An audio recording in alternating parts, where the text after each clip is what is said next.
Tev ir cepura? Tev jāvelk, ja? Nav jāvelk. Ne? Pagaidi, Tev tavos sautīgos nolūkos. Jā, tev kā labam cilvēkam tiek iedot cepura, jā. Latvijas. Kāds tev bija pagājušais gads? Pagājušais gads bija ļoti labs. Principā, kā es pati saku, kā strādā, tā arī ir. Jebkurš ieguldītais darbs agri vai vēlāk atpakaļ. Ko es darīju pagājušajā gadā tieši, kāpēc gads bija labs, tika ieguldīts ļoti daudz darba, pārgājām mazliet arī uz apģērbu ražošanu, atvērām veikalu Vecrīgā. Decembros jau arī tāpat kā pagājušajā gadā, jā, darbojamies Kaunciemā kvartāla tirdziņā.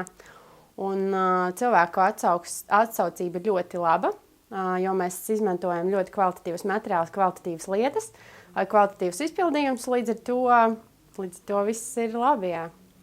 Tirgu jau būs gandrīz 4 gadi pavasarī. Kad tagad bija maziņa, viņa bija bosiks tāds, nedod Dievs kaut ko viņai aizrādīt, pat, kad es biju pavisam maziņa, man mamma saka, kad es pieeju pie gāzes plītes, ar kloķis groza kaut ko, viņa saka, tu negrozi kloķis.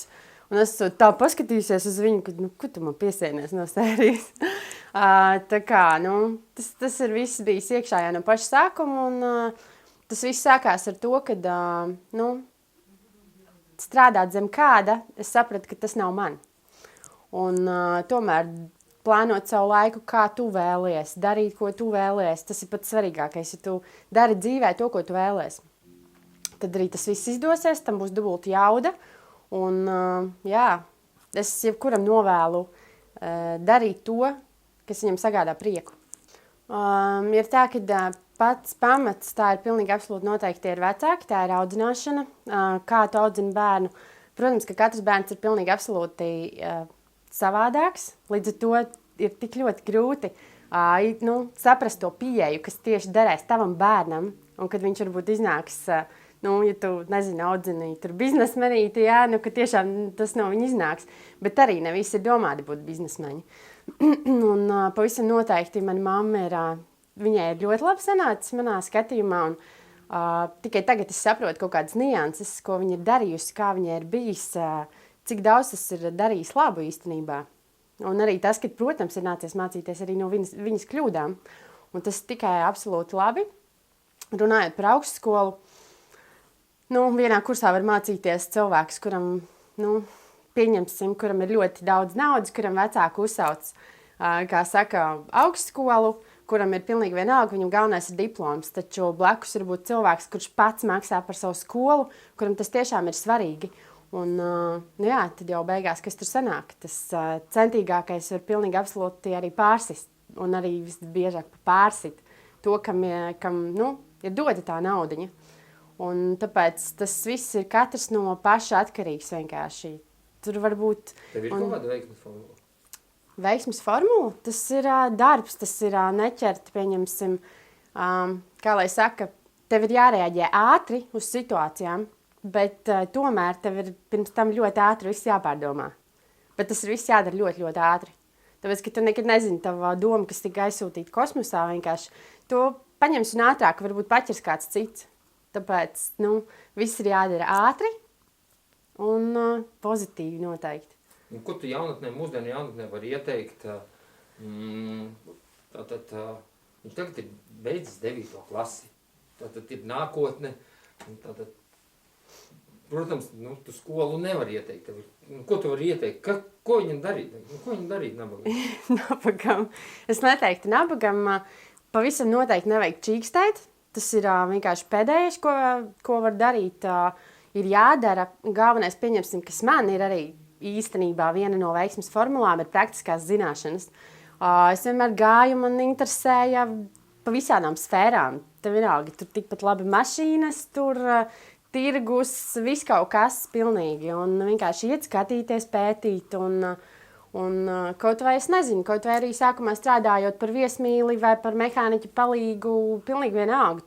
Ir kaut kādas zināšanas, ko tu iegūsti arī no tiem pašiem cilvēkiem, ar kuriem tu strādā. No jebkura cilvēka var kaut ko mācīties, tāpēc tas ir vienkārši fantastiski. Nevajag ķert tās visas lietas. Nē, sākumā bija doma par to, ka vajag biznesu. Tas, ka es nevaru strādāt zem kāda. Un tas, ka tikpat labi, lai es varu izvēlēties, cikos celties no rīta. Ja? Nu, tāpēc...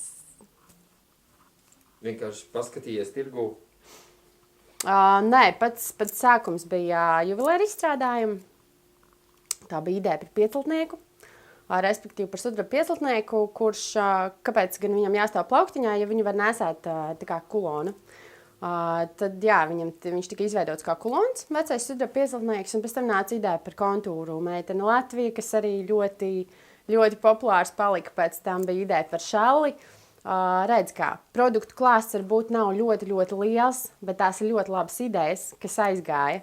Un tieši tāpēc, jā, īsti neatbalstu to ideju piekraut pilnu veikalu ar dažādām, varbūt pilnīgi absolūti nevajadzīgām lietām. Pietiek ar 1, 2, 3, 4 idejām, un viss strādā, viss aiziet.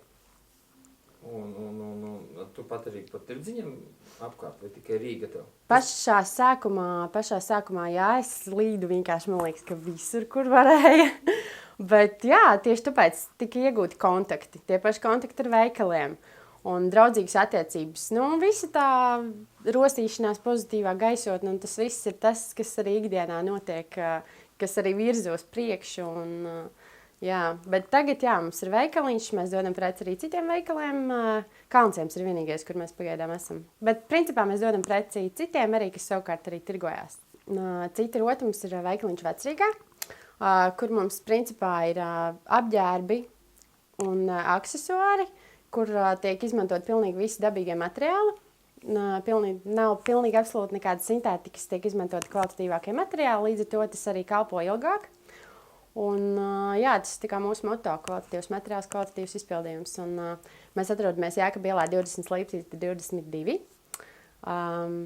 Jā, gaidām ciemos. Kā nonāca ka veikali, tāpēc, ka tā ir kaut kādā veidā, tas ir tā kā punkts, kur cilvēki var atnākt apskatīt preci, jo sākuma gadus tirgojās tikai internetā, izējot tirdziņos, bet, ja ir veikals, ja ir punkts, kur atnākt, tas ir daudz ērtāk cilvēkiem. Nākotne? Ko gribi? Nākotne, ko gribi izdarīt? To jūs to nevaru teikt, jā, savādāk tas nepiepildīsiet. Jā, bet tādā. Bet tā pavisam noteikti. Kosmosa tādā līmenī. Pavisam noteikti kaut ko plašāk. Noteikti gribētu ražotni. Kas īstenībā nav nemaz tik nereāli. Un turpināt noteikti ar apģērbiem. Un, zin kā, ir pastāvēs, kas mainīsies. Un es nekad nevaru zināt, varbūt pēc pusgada pēkšņi pagriezīšos jau kurā virzienā. Tāpēc, kad arī viss apkārt mums mainās, tāpēc kaut kā tā. Mūsu latvietis, lai pārstāj čīkstēt, jo ir tiešām ļoti labas idejas un vajag nest viņas tālāk. Arī ārpus Latvijas. Un nevajag baidīties. Jo, kas neriskē, tas nebrauc ar Bentley.